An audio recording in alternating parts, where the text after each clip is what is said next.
There's another piece, this MIDI 14U2 posting over at Democratic Underground. Republican economic policy has destroyed Kansas, Louisiana, and Wisconsin, and now they want to nationalize it. And I've talked about this a fair amount on this program. What baffles me is why it's never, ever discussed on corporate media. Sam Brownback has destroyed Kansas.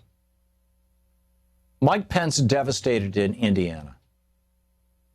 The damage that Scott Walker has done to Wisconsin, you compare that to the state next to it, to Minnesota. Mark Dayton came in as the governor of Minnesota and raised taxes on wealthy people and strengthened public services and public schools. And what happened? Minnesota experienced an economic boom. Scott Walker comes in, cuts funding for schools, cuts funding for social services, cuts taxes on really rich people, and Wisconsin starts to slide. I mean, it's really obvious in Louisiana, where Bobby Jindal came into office with a surplus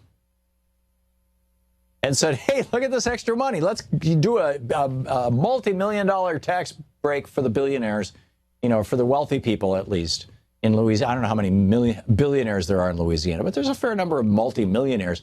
Let's give them all a tax break. Let's voucherize our schools, which is the big thing Scott Walker's, he's trying to destroy public education in Wisconsin. Bobby Jindal did essentially the same thing in Louisiana. And there's no discussion of it.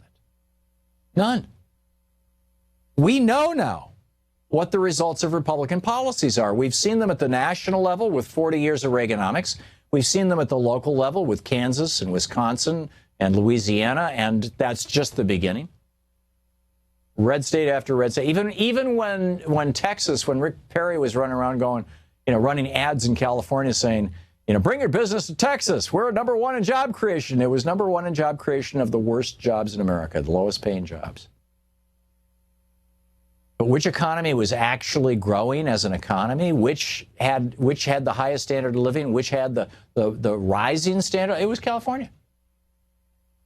Jerry Brown comes in, again, raises taxes on rich people, strengthens public education, strengthens mass transit, strengthens the infrastructure that holds the state together, which, by the way, is the infrastructure on which business roots itself. It's the soil into which business puts its roots. It's infrastructure, government-provided infrastructure. And then you look at, all the damage that Mike Pence has done in Indiana. The HIV explosion after he cut the needle exchange programs. I mean, women calling him up, every month to report on whether or not they're having their menstrual cycle, whether their period is coming or not, so that they don't have to be under surveillance by the state just in case they're pregnant. Periods for Pence. It was a great hashtag. Have you ever seen a story about periods for Pence?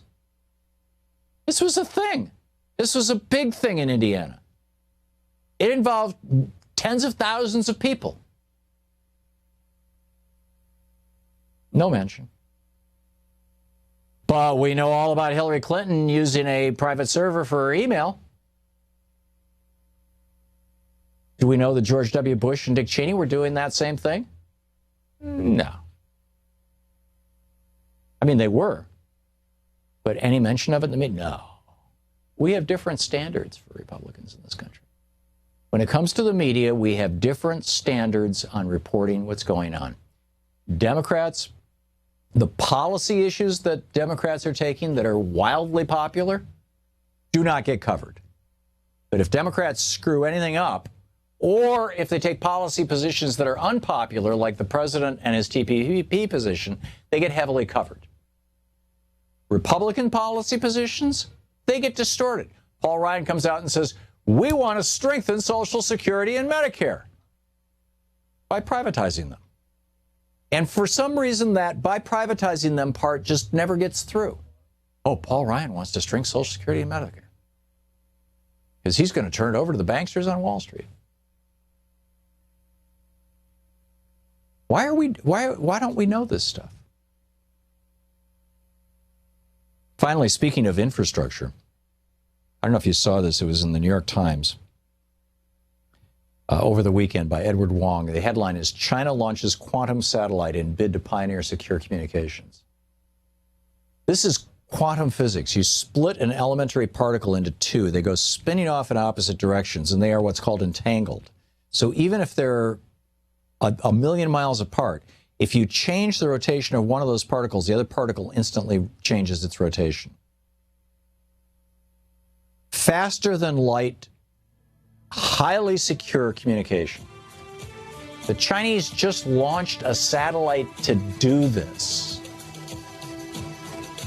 And we're dithering about whether we can afford to fill our damn potholes because of 40 years of Republican austerity in this country that have devastated us.